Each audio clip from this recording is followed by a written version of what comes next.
시간 광고 없죠? 이제 성경 말씀을 보겠습니다. 하나님의 말씀은 구약 성경 잠언 927면입니다. 구약 성경 927면 잠언 17장 1절에 있는 말씀입니다. 잠언 17장 1절 말씀.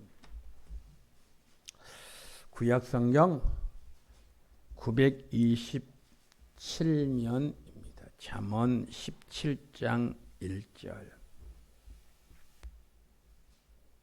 이 계시된 하나님의 말씀을 제가 봉독합니다. 마른 떡 한 조각만 있고도 화목하는 것이 제육이 집에 가득하고도 다투는 것보다 나으니라. 아멘. 이 말씀은 제가 장례식 끝난 다음에 우리 성도들 가정에서 예배를 드리면요, 꼭 이 말씀을 가지고 설교를 했습니다. 그리고 추도 예배를 드리면 이 말씀을 반드시 한 번 이상은 각 가정에 돌아가면서 이 말씀을 했습니다. 마른 떡 한 조각만 있고도 화목하는 것이 제육 육선이 가득하고 다투는 것보다 낫다. 특별히 오늘 설교 말씀을 통해서 화목한 가정이란 어떤 가정인가 이 말씀을 묵상하면서 잠언 17장 1절 말씀을 가지고 오늘 이 시간 함께 은혜 나누는 복된 시간이 되기를 간절히 원합니다. 이 세상에서 가장 기본적이고 소중한 공동체가 있다면 그 공동체는 가정입니다. 가정은 우리가 태어나고 자라난 것이요, 참 안식처이기 때문에 그렇습니다. 사람이 어려서는 가정에서 부모의 양육을 받습니다. 그리고 장성하면 독립해서 또 다른 가정을 이루게 되지요. 이는 수천 년 동안 지속되어 온 삶의 방식이기도 합니다. 가정은 사람들이 인위적으로 만들어낸 것이 아니라 하나님께서 친히 창안하신 것입니다. 하나님께서 인류의 조상인 아담과 하와를 부부로 맺어주셨습니다. 결혼을 통해서 맺어주셨습니다. 그래서 가정은 신성한 것입니다. 귀한 것입니다. 그런데 여러분, 오늘날 많은 가정에서 가정의 위기를 겪습니다. 왜 가정의 위기가 각 가정마다 닥치는 것입니까? 그 이유가 무엇입니까? 사람들이 가정의 신성함을 알지 못하기 때문에 그렇습니다. 어떤 사람들은 가정은 사람들의 이해관계에 의해서 성립된 것이므로 이해가 잘 맞지 않으면 언제라도 파기할 수 있다라고 생각합니다. 그런데 여러분, 이러한 생각을 가지고서는 결코 화목한 행복한 가정을 이룰 수가 없습니다. 그러므로 가정은 화목해야 합니다. 화목한 가정이 곧 행복한 가정이고, 행복한 가정이 건강한 가정이고, 건강한 가정이 하나님 보시기에 가장 기뻐하시는 가정 아니겠습니까? 그래서 저는 오늘 본문 말씀을 통해서 화목한 가정을 이루기 위한 비결이 무엇인가 함께 묵상하면서 가정의 소중함을 깨닫는 복된 시간이 되기를 간절히 원합니다. 자, 그러면 화목한 가정이 되기 위해서 가장 첫 번째 해야 될 것이 있습니다. 그것이 무엇인 줄 아십니까? 화목한 가정이 되기 위해서는요, 온 가족이 믿음으로 하나가 되어야 합니다. 온 가족이 믿음으로 하나 될 때에 화목한 가정이 된다라는 말씀이지요. 시시때때로 가정을 방문해 보면 액자에다가요, 가화만사성이라는 글귀를 쉽게 발견합니다. 가화만사성 무슨 의미입니까? 집안이 화목하면 모든 일이 잘 된다는 뜻 아니겠습니까? 가하만사성, 이는 가정의 화목이 얼마나 중요한 것을 우리에게 단적으로 표현한 내용입니다. 그런데 여러분, 우리가 느끼지 않습니까? 가정에서 화목한다는 것이 우리의 생각처럼 결코 쉽지 않습니다. 왜냐고요? 가족들의 의견이 하나 되는 것이 결코 쉽지 않기 때문에 그렇습니다. 무슨 일이나 남편이나 아내의 생각이 하나가 되고 부모와 자녀의 생각이 하나 되면 가정이 화목하지만 그것이 말처럼 쉽지 않습니다. 더구나 과거 가부장적인 시대와는 달리 오늘날은 가장이라고 해서 아버지의 주장을 무조건 가족에게 강요할 수 없는 일 아닙니까? 부모와 자녀 간에는 세대 차이가 나기 마련이고 부부 간에도 가치관의 차이가 얼마든지 있을 수 있습니다. 세대 차이를 초월해서 가치관을 초월해서 온 가족을 하나로 묶을 수 있는 것이 있는데 그것이 바로 믿음이라는 사실입니다. 여러분, 온 가족 식구들이 하나님을 믿을 때 가족 간에 다양한 차이가 있음에도 불구하고 우리는 믿음으로 하나가 될 수 있습니다. 남편과 아내가 성격이 다르고 취향이 달라도 한 분 하나님을 섬기는 믿음 안에서 일치를 이룰 수 있는 것 아니겠습니까?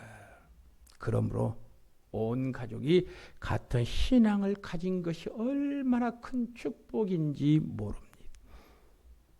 부모와 자녀들 간에 세대 차가 있을지라도 하나님을 믿는 믿음으로 하나 될 때에 화목을 유지할 수가 있습니다. 그리스도인의 가정은 가족 간의 의견이 다를 때 하나님의 말씀의 권위 앞에 승복하기 때문에 화목할 수 있다라는 말씀이지요. 이때 가장이 믿음을 가지면 가장 좋습니다. 가장이 설선해서 하나님의 권위 앞에 승복할 때에 가족 구성원 전체가 믿음 안에서 하나가 됩니다. 그 결과 화목한 가정을 이룰 수가 있지요. 여러분, 우리가 경험하지 않습니까? 이 세상의 지식이나 경험은 시간의 흐름에 따라서 세월의 흐름에 따라서 자주 바뀝니다. 그렇기 때문에 여러분, 부모와 자녀들 간의 세대차가 나는 것은 어쩌면 당연한 일입니다.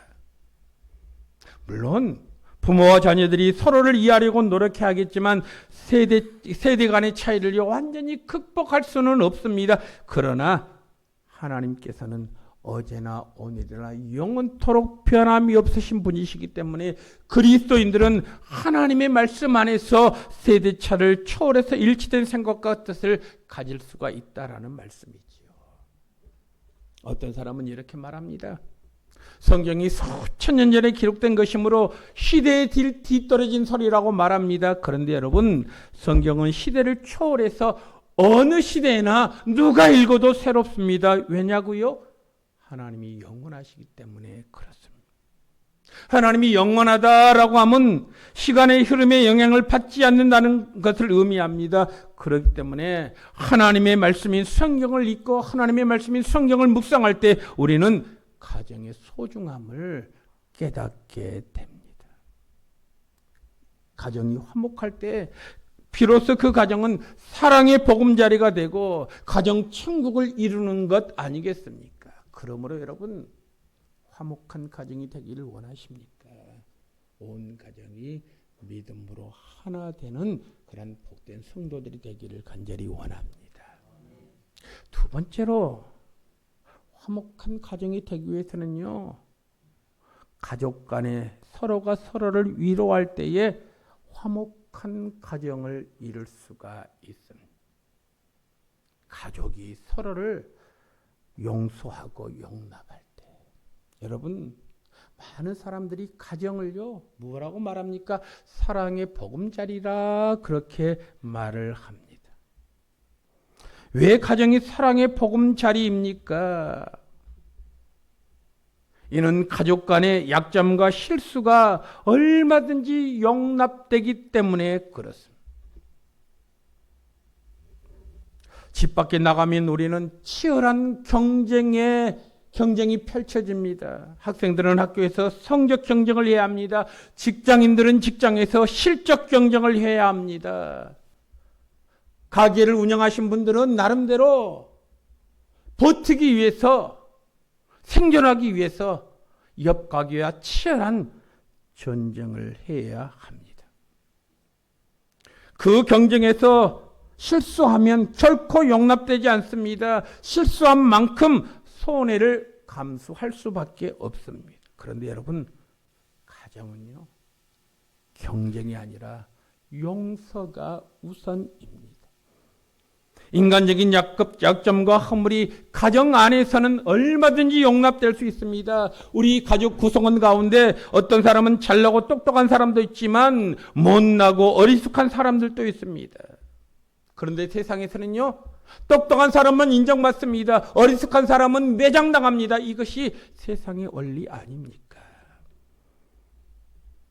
그런데 여러분, 가정에서는 잘나고 똑똑한 사람만 대접받는 것이 아니라 때로는 못나고 어리석은 사람이 더 대접을 받기도 합니다. 왜 그렇습니까?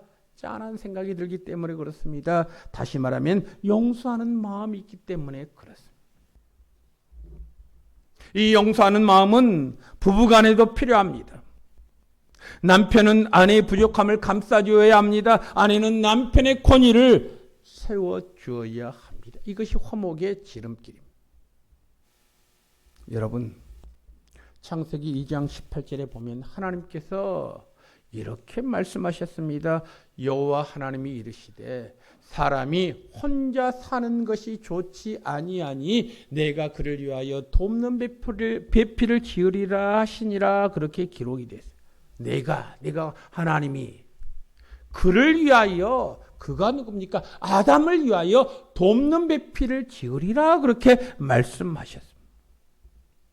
그러니까 하와는 아담을 위한 돕는 배필로 지음을 받았습니다. 아담이 먼저 지음을 받았고 그 후에 하와가 지음을 받았으므로 아마 이 같은 표현을 한 것입니다. 남편과 아내는 서로를 위한 돕는 배필이 되어야 합니다. 아무리 유능한 사람이라고 할지라도 아내의 도움이 없이는 온전할 수가 없습니다. 마찬가지입니다. 아내도 남편의 도움이 없이는 온전할 수가 없지요. 이처럼 남편과 아내가 서로 부족함을 보완해 주는 것이야말로 하나님께서 우리에게 허락하신 결혼 제도의 가장 큰 이유 아니겠습니까? 보완제다. 서로 돕는 배필이다. 여러분, 우리는 부부간에 서로의 약점을 용서하고 보충해주는 배필의 역할을 잘 감당해야 합니다. 이 용서의 정신은 부모와 자녀들 사이도 필요하지요. 부모는 자녀들의 부족함을 용서하고 자녀들은 부모를 공경할 때에 그 가정이 복된 가정이 되는 것 아니겠습니까? 화목한 가정이 되는 것 아니겠습니까? 가끔가다 이런 소리를 들은 적이 있습니다. 어떤 사람은 자기가 완벽하다라고 생각합니다. 그런데 완벽하다라고 생각하는 사람일수록 실제로는 큰 결점을 가지고 있습니다. 다른 사람은 그 사람의 결점이 어느 것인지 잘 압니다. 정작 다른 사람은 다 알고 있지만 자기 자신만 모를 뿐입니다. 그래서 자기가 완벽하다라고 큰 소리 칩니다. 여러분, 이 세상에 완벽한 사람이 어디 있습니까? 완전한 사람이 어디 있습니까? 아니, 없습니다. 착각 가운데 사는 것입니다. 여러분, 오늘 골로새서 3장 13절 말씀을 한번 보실래요? 이렇게 말씀합니다. 누가 네게 혐의가 있거든 서로 용납하여 피차 용서하되 주께서 너희를 용서하신 것과 같이 너희도 그리하라. 그랬습니다. 여러분, 얼마든지 우리는요, 실수할 수 있습니다. 잘못할 수 있습니다. 잘못을 깨달았을 때 우리는 용납하는 정신이 있어야 합니다. 용서하는 마음이 있어야 합니다. 어떻게 용서하는 것입니까? 오늘 성경 말씀 보십시오. 주님께서 우리를 용서하신 것과 같이 너희도 그렇게 용서하라, 그렇게 말씀하고 있습니다. 우리는 어떤 자입니까? 허물과 죄로 인해서 영혼이 멸망당할 수가 없었던 우리들 아닙니까? 허물과 죄로 죽을 수밖에 없었던 우리들입니다. 그런데 하나님의 은혜로 예수 그리스도를 이 세상에 보내주셔서 십자가에 달려 죽으심으로 말미암아 그를 믿는 자마다 하나님의 자녀가 되는 권세를 우리에게 허락해 주셨습니다. 우리의 잘못을 시인하는 자마다 죄사함의 은혜를 허락해 주셨습니다. 그러니 전적으로 주님께서 우리를 용납하시고 용서해 주신 덕분 아니겠습니까? 저와 여러분들은 말로 다 할 수 없는 큰 용서를 하나님께로부터 받았습니다. 그러므로 우리가 해야 될 일이 있습니다. 우리도 다른 사람들을 용납하고 용서하는 것이 마땅하다라는 것입니다. 내가 다른 사람에게 용서해 주어야 나도 다른 사람들에게 용서를 받을 수 있습니다. 그런데 여러분, 가족이라고 해서 무조건 잘못을 용서해 줘야 한다는 의미가 결코 아닙니다.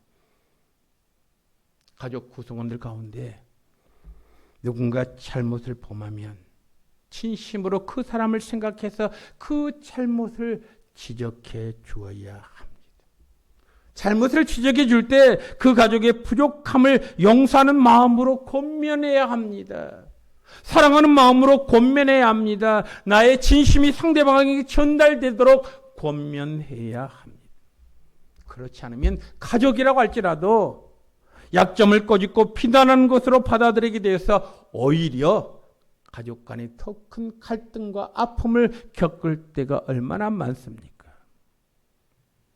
그렇기 때문에 가족 간에도 상대방의 잘못을 고쳐주는 데는 책망보다는 칭찬이 더 효과적입니다. 가족은 가장 가까운 친족 아닙니까? 혈연 아닙니까? 가장 가깝기 때문에 자칫 잘못하면 서로 반목할 수 있습니다. 갈등할 수 있습니다. 마음에 큰 상처를 주고받을 수가 있습니다. 그렇다면 그 가정은 복된 가정이라 할 수 없지요. 화목한 가정이라 할 수 없지요. 가정이 사랑의 보금자리가 될 수 없는 것 아니겠습니까? 그래서 성경은 우리에게 신신당부합니다. 뭐라고 말합니까? 가족이 서로를 용서하면 모든 불화가 사라진다는 것입니다. 가족이 서로를 용서하면 돕는 배필로 삼으면 화목한 가정을 이룰 수 있다라는 사실입니다. 하나님의 사랑하시는 성도 여러분, 우리는 가족이라는 제도 안에서 삶을 살아갑니다. 우리의 가족이 있어야 삶을 살면서 우리의 민낯을 우리는 자세히 봅니다. 그럴 때 우리들이 꼭 해야 될 것이 있습니다. 가장이라고 큰 소리 치면 안 됩니다. 가족이 서로 용서하고 용납하는 그러한 마음을 가져야 된다. 그래야만이 화목한 가정을 이룰 수 있다라고 우리에게 말씀하는 것 아니겠습니까? 세 번째로 화목한 가정을 이루기 위해서는요, 재물과는 상관없이 사랑하는 마음과 신뢰함으로 가정이 화목할 수 있다라는 사실. 사랑과 신뢰입니다. 여러분, 오늘 잠언 17장 1절 말씀 보십시오. 마른 떡 한 조각만 있고도 화목하는 것이 육선 제육이 집에 가득하고 다투는 것보다 낫다, 그렇게 말씀하고 있습니다. 여기서 보면 마른 떡 한 조각은 지극히 가난한 상태를 의미합니다. 그리고 제육, 이것은 진수성찬이 가득한 것을 말합니다. 다시 말하면 경제적으로 부유한 상태를 의미하고 있습니다. 흔히 사람들은 화목한 가정을 이루려면 전제 조건을 이렇게 말합니다. 경제적인 여유가 있어야 한다고 생각합니다. 물론 경제적인 이유가 있으면 좋지요. 그러나 그것이 절대 요소가 아니라는 말씀입니다. 여러분, 우리 주위에는 재산 때문에 형제 부모 간에 다투고 원수처럼 지내는 사람들이 우리 주변에 얼마나 많은 줄 아십니까? 예수 믿는 사람도요, 물질의 문제 앞에서는 한 걸음도 뒤로 물러설 기세가 없어요.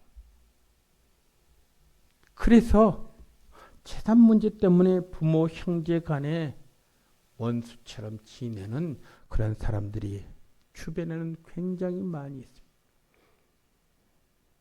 재산이 없었다면 싸울 일도 없이 다정하게 혈육의 정을 나눌 터인데 그 재물 때문에 형제 간의 의리가 상하고 부모와 자식 간의 관계가 끊어지는 경우들이 얼마나 많습니까? 여러분, 우리의 삶에 있어서 물질적인 부여가 화목의 필수 조건이 아닙니다. 우리가 삶을 살아나가는 데 있어서 좀 더 여유로운 삶을 살 수 있겠지만 물질적인 부여가 화목하는데 하나 되는데 가족 구성원이 한 마음 한 뜻을 이루는데 필수 조건이 아니라는 사실입니다. 가난한 것이 가정 불화의 원인이 될 수도 없습니다. 가난해도 가족이 서로 위로하고 사랑을 나눈다면 얼마든지 화목한 가정을 갖고 나갈 수 있는 것 아니겠습니까? 저는 지난주에 우리 교회 다니지 않는 두 분이 저에게 찾아왔습니다. 정말 상반된 사람들을 저는 만났습니다. 한 분은 저에게 찾아와서 웃음을 띤 얼굴로 이렇게 이야기하는 것입니다. 그리고 자기 가정에 대해서 자랑하듯이 이렇게 말하는 것입니다. 목사님, 내 남편은 정말 신실한 사람입니다. 신실한 신앙인이기도 합니다. 제가 남편과 수십 년 살았는데 지금까지 느낀 점은 내가 저 남편으로부터 폼받을 만한 점이 너무너무 많다라고 생각한다는 것이지요. 그에게는 두 아들이 있었습니다. 두 자녀들이 아버지의 삶을 본받고 싶어서 아버지가 하고 있는 일을 지금 함께 하고 있다라고 고백했습니다. 아버지가 하는 일이 무슨 일인 줄 아십니까? 건축업입니다. 말이 건축업이지 밖에 나가서 일하시는 분입니다. 이것저것 일하시는 분입니다. 그러면서 그 여집사님이 이렇게 말씀하시는 것입니다. 우리 가정은 부자가 아니지만 하루하루 감사하면서 삶을 살아갑니다. 우리 가정은 화목한 가정입니다. 서로가 서로를 위하는 가정이지요 라고 고백하면서 자랑스럽게 이야기하는 것입니다. 이 이야기를 들으면서 저는 큰 감동을 받았습니다. 여러분, 아내가 인정한 남편이라면, 자녀가 아버지를 존경하는 가정이라면, 더 나아가서 하나님을 섬기는 가정이라면 하나님께서 그 가정을 보시고 얼마나 기뻐하실까라는 생각이 들었습니다.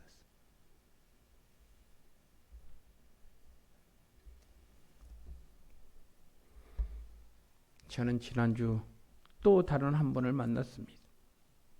그 남편이요, 안수 집사입니다. 그 아내가요, 권사입니다. 권사 되신 그 아내가 저에게 찾아와서 하소연하듯이 이야기하는 것입니다. 목사님, 남들이 보기에는 우리 가정이 화목한 가정처럼 보일지 모르지만 실상 우리 가정은 쇼윈도 부부입니다. 다른 사람들이 볼 때 믿음의 가정이라고 주변 사람들은 이야기하는데 우리는 전혀 부부간에 소통이 없습니다. 삭막한 가정입니다. 자녀들도 있지만 이들이 다 장성했으니 이제 심각하게 이혼을 생각하고 있습니다. 라고 말하는 것입니다. 그 권사님과 이야기를 하면서 저는 그 가정의 불행을 두 가지로 찾을 수가 있었습니다. 그 첫 번째가 무엇인 줄 아십니까? 남편의 독선이었습니다. 또 한 가지가 무엇인 줄 아십니까? 바로 돈 문제였습니다. 남편의 독선과 돈 문제가 가정이 지금 해체되는 위기 상황에 놓였다라고 하는 사실입니다. 여러분, 지금 우리는 물질주의가 팽배한 시대의 삶을 살고 있습니다. 사람을 하나의 인격으로 대접하는 것이 아니라 돈과 결부시켜서 돈이 있는 사람이면 대접을 받습니다. 돈이 없는 사람이면 무시당하는 시대에 우리가 삶을 살고 있지 않습니까? 그러한 시대 속에서 사람들은 돈이면 무엇이나 다 할 수 있는 줄로 생각하고 자나깨나 돈을 쫓아갑니다. 여러분, 돈 있는 자 앞에서는 우리가 하염없이 쪼그라들지 않습니까? 돈 없는 자 앞에서는 우리가 얼마나 의기양양하고 거드름을 피웁니까? 이것이 우리들의 민낯 아닙니까? 심지어는 결혼도 사람의 됨됨이를 보고 결혼하는 것이 아니라 돈을 보고 결혼하는 사람들이 늘어나고 있습니다. 어느 결혼정보회사가 내놓은 통계자료를 보니까요, 남성의 31%가 여성의 38%가 경제적인 문제로 이혼한 것으로 조사되었습니다. 여러분, 이와 같은 현상은 현대인들이 경제적인 문제를 얼마나 중시하는가를 우리에게 산적으로 보여주고 있습니다. 물론 우리가 삶을 살아나가는 데 돈은 필요합니다. 그러나 돈은 우리의 삶에 있어서 필요한 한 부분이지만 그것을 너무 쫓아가면 안 된다는 것입니다. 돈 앞에 우리의 양심이 무너질 때가 얼마나 많습니까? 돈 앞에 가정이 해체되는 경우들이 얼마나 많습니까? 저는 그 권사님과 이야기를 하면서 그 권사님이 돌아가신 다음에 집으로 간 다음에 성경 말씀이 생각이 났습니다. 디모데후서 3장 한번 보실래요?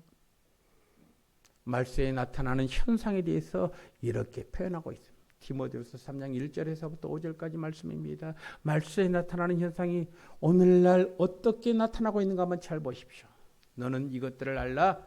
말세에 고통하는 때가 이르리니 사람들이 자기를 사랑하며 돈을 사랑하며 자랑하며 교만하며 비방하며 부모를 거역하며 감사하지 아니하고 거룩하지 아니하며 무정하며 원통함을 풀지 아니하며 모함하며 절제하지 못하며 사나우며 선한 것을 좋아하지 아니하며 배신하며 조급하며 자만하며 쾌락 사랑하기를 하나님 사랑하는 것보다 더하며 경건의 모양은 있으나 경건의 능력은 부인하는 자니 이 같은 자들에게서 내가 돌아서라.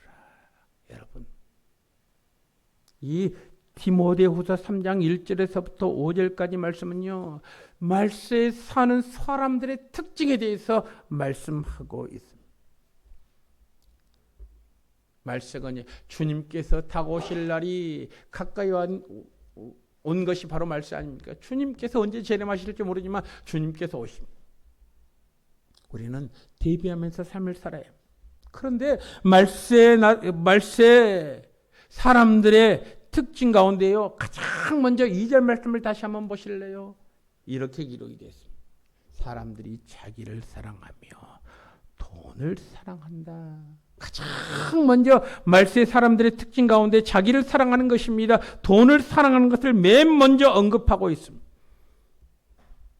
여러분, 자기만 사랑합니다. 돈을 사랑합니다. 남을 피해라는 마음이 없습니다. 그러니 어찌 화목한 가정을 이룰 수가 있겠습니까? 돈 때문에 화목한 가정은, 돈이 사라지면 그 가정은 불행한 가정이 되고 말지 않겠습니까? 그것은 가족을 사랑으로 하나 된 것이 아니라 돈으로 하나 된다는 것을 의미하는 것 아니겠습니까? 여러분, 그리고 5절 말씀 보실래요? 참 이 말씀 앞에요, 내 자신을 돌아와 봤습니다. 경건의 껍데기는 있지만 경건의 능력은 부인하는 자니 경건의 모양은 있다. 여러분, 제가 이 말씀 앞에요, 참 부끄러웠어요. 하나님, 나는 목사라는 경건의 모양을 쓰고 있습니다. 그런데 내가 목사답게 삶을 삽니까? 경건의 능력을 발휘하면서 삶을 삽니까? 경건의 모양, 껍데기는 정말 거룩합니다. 하나님을 정말 사랑하는 것처럼 보입니다. 진실한 사람처럼 보입니다. 그런데 경건의 능력은요, 부인하는 자다. 경건의 능력이 전혀 없다는 것입니다. 세상 믿지 않는 사람들보다 더 못한 짓을 하면서 우리가 삶을 산다는 것입니다.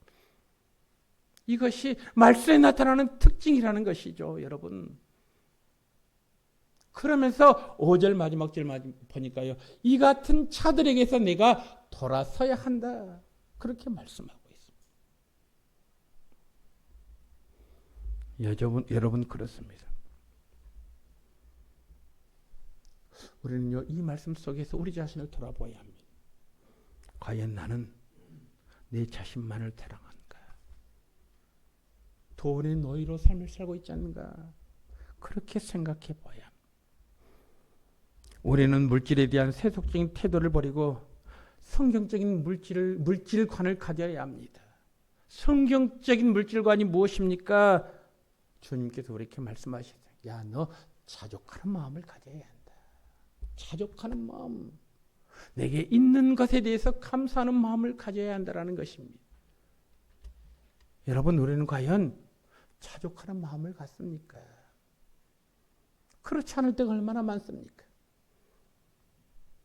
돈 앞에서 신앙이 무너지는 나의 모습을 보면서요, 하나님, 정말 내가 자족하는 마음이 없어서 그렇습니다. 더 움켜쥐려고만 했습니다. 움켜진 것을 펴려고 생각하지 않았습니다. 그러니 움켜쥐려고만 하니까요, 경건의 모양은 있지만 경건의 능력이 없는 우리의 초라한 모습이 아니냐는 것이죠. 그래서 주님께서 우리에게 신신당부합니다. 자족하는 마음을 가져라.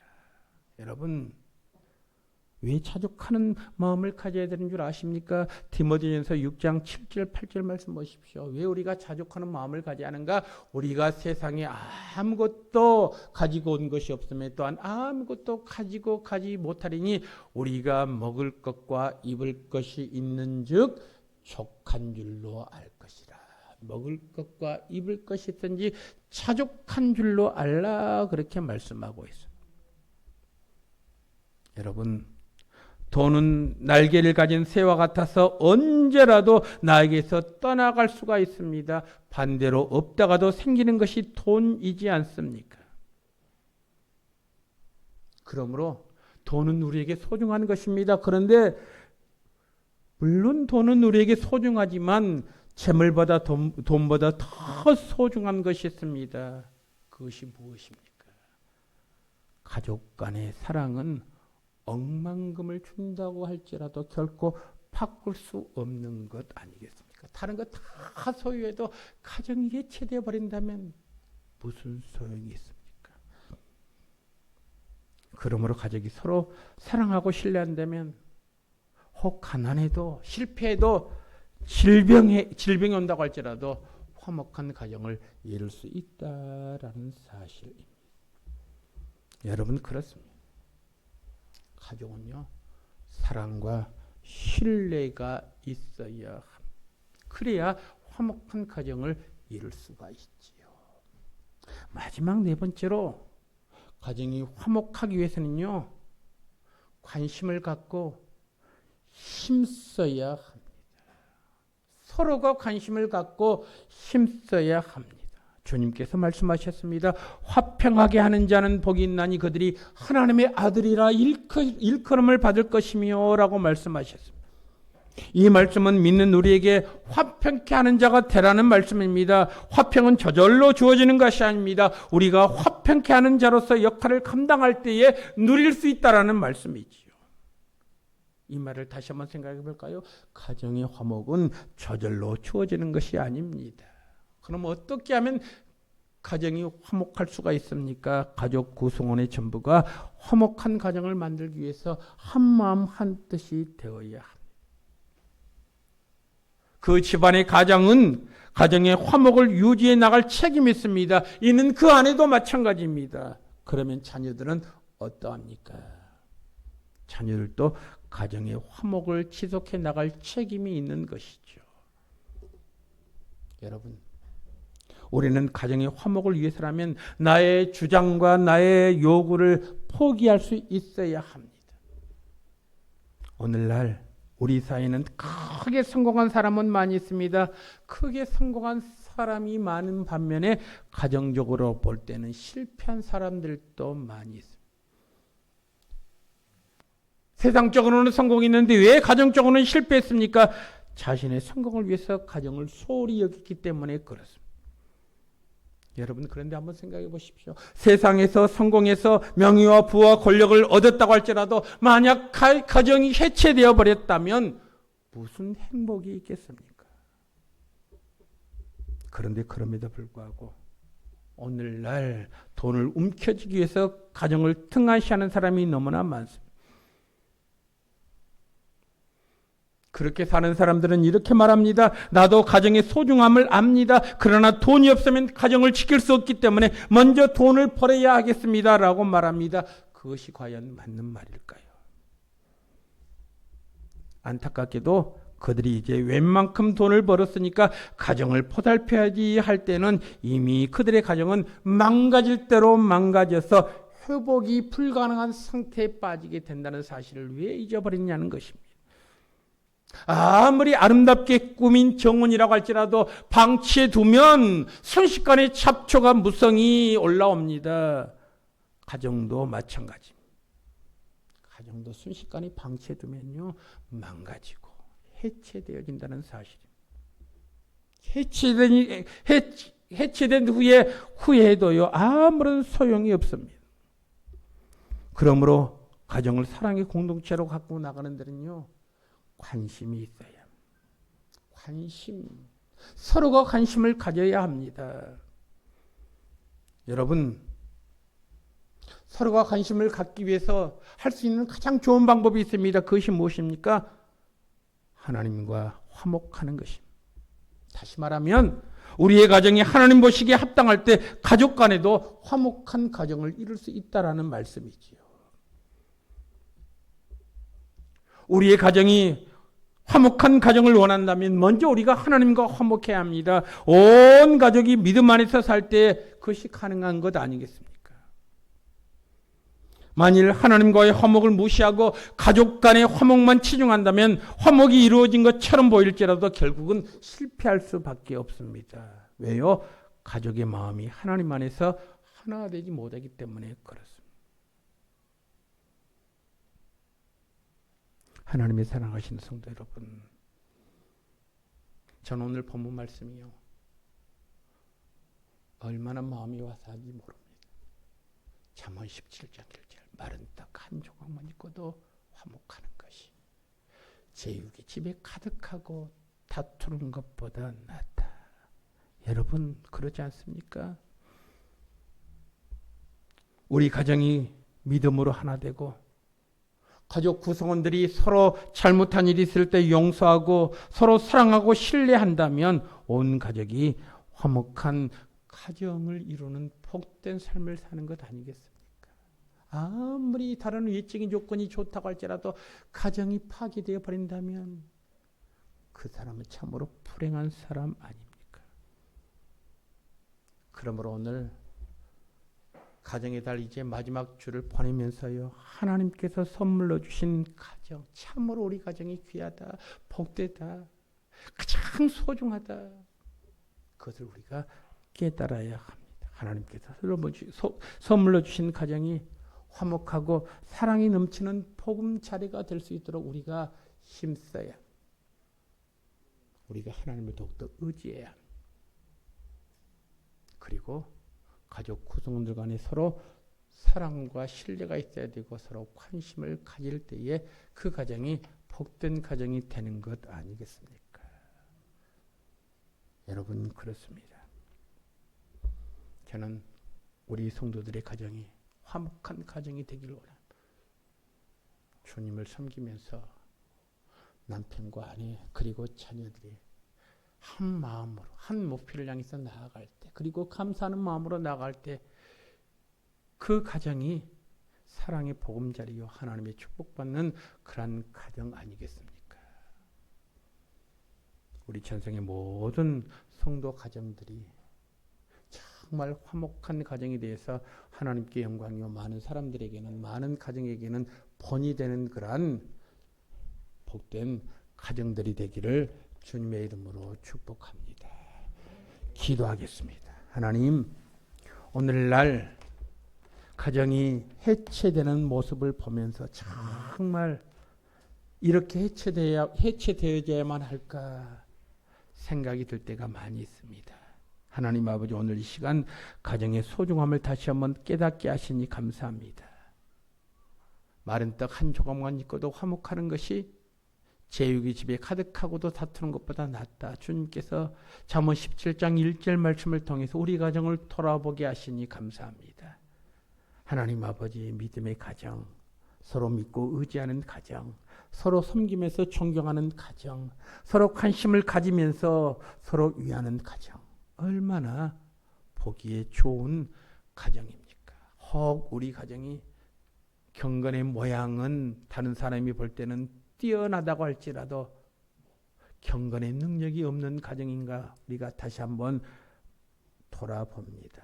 하나님 아버지, 간절히 기도드리옵기는 우리가 믿음 안에서 승리하는 복된 가정 되게 하시고 주님께 영광 돌리는 거룩한 삶이 될 수 있도록 주님 도우시고 인도하여 주옵소서. 함께 하실 주님을 찬양하옵고 모든 말씀을 우리 주 예수 그리스도 이름으로 기도드리옵나이다. 아멘.